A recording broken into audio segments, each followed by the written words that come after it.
G'day sawdust makers. I'm going to show you how I made this really beautiful Messmate unit. This was my first ever major commissioned piece and I built it during 2020. I sourced my Messmate boards from Crackerjack Timbers in Ferntree Gully. I was able to select what boards I wanted and I was able to get them dressed, thickness, jointed and everything before I picked them up as well, which was great because it just saved me a whole lot of time and mucking around. So now I'm just going over every single board, working out bottom and my top and my sides and wanting to make sure that there's enough grain and character spread out amongst the entire unit. Now I'd recently picked up this biscuit joiner for 20 bucks off Facebook Marketplace. So I was pretty keen to give this a run. To simplify the explanation of my design, you've got two long panels, which are the top and the bottom, and then you have 5 smaller panels that make the inside and the sides. The long panels are 1850 by 450 and the smaller panels are 450 by 450. Now, using biscuits meant that I could align everything perfectly, and so long as everything was marked correctly, it would all fit into place really well. I ran over all of those biscuit cuts and just shaved all the little dags off, used my compressor, blew all the sawdust out of the holes. I just wanted to make sure that there was nothing that was going to stop me having perfectly flat, beautiful panels after my glue up. So biscuits and glue, and then clamp her up. Clean up the squeeze out and the excess glue, and then make sure everything is flat and honky-dory. Now that everything's dried, give it its first sand, its first of many, and then a light spray with water afterwards to help bring up the hairs in the grain. Now that I've got all of my panels glued up and dry, I now need to make sure that they are the exact size as needed. Once I've finished marking everything out, double checking everything a bajillion times, marking it all, I can then go ahead and cut all my panels. Hey, don't laugh at my hat. It gets cold in here, alright? And more sanding. So I've got all my small panels numbered so I know exactly where each one is going and where each one is facing. After trialling with a test piece and everything was successful, it was time to move along. The important thing, of course, is measuring everything out, marking everything out, and having a really good understanding of what the finished product should look like. It's now time for more biscuits. After some intense measuring and marking across everything, I'm now using biscuits to align each panel with each other panel.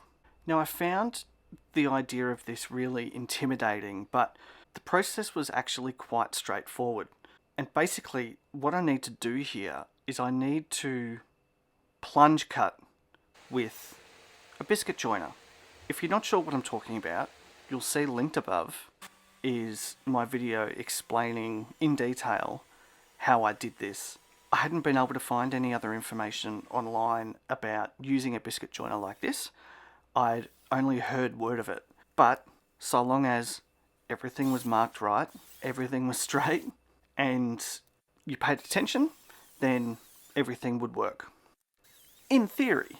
So now that I've cut them all, I want to do a quick dry fit to make sure everything works.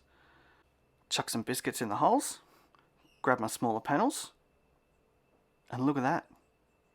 It worked. It actually worked. Maybe I shouldn't be so shocked. So now I just need to replicate that on the other longer board, and we're getting there. And yes, lockdown does some pretty strange things to my beard. Now, I was conscious that I didn't want to make one enormous box, which it kind of already is, but yeah, I wanted one long piece along the back, through the middle, that would sit flush, which meant that it had to be notched in to those 3 center smaller panels.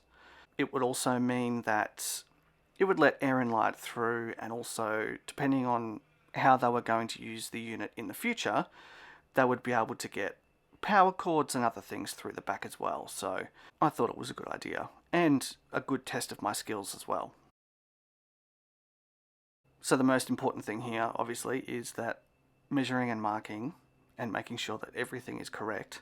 Then, to cut those notches out, once I had my panels all marked up, I clamped them together. I had a superficial piece on both sides of the boards to stop them chipping out, and then just went at it with the circular saw and cleaned it all up with a chisel. And more sanding. I think it was about this point that I realised I should probably invest in a corded random orbital sander. Blow all the gunk out, and then have a quick dry fit to make sure everything's square and everything's right before we do the glue up. So now, check square, all looks good, let's glue this thing up. It's all clamped, we'll leave it to dry, and then come back tomorrow to put in that back piece. Cross our fingers, cross our toes, everything fits as it should.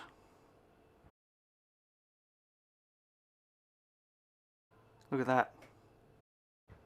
Millimetre perfect. And more sanding. Now, I didn't get footage of it, unfortunately, but there are screws that are beautifully plugged and hidden, and then tung oil to finish the job and to make that Messmate absolutely sing. And yes, it was a difficult job. This was a big, heavy unit in a small workshop that's full of crap. Moving this thing around was a bit of a task, but my god did it look good with that tung oil on. Very happy with the design. Love the timber.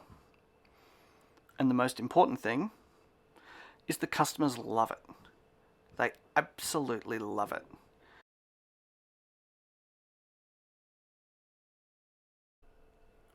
Thanks for watching. I'm Ryan from Oz Sawdust Makers, and I hope you enjoyed it. Cheers.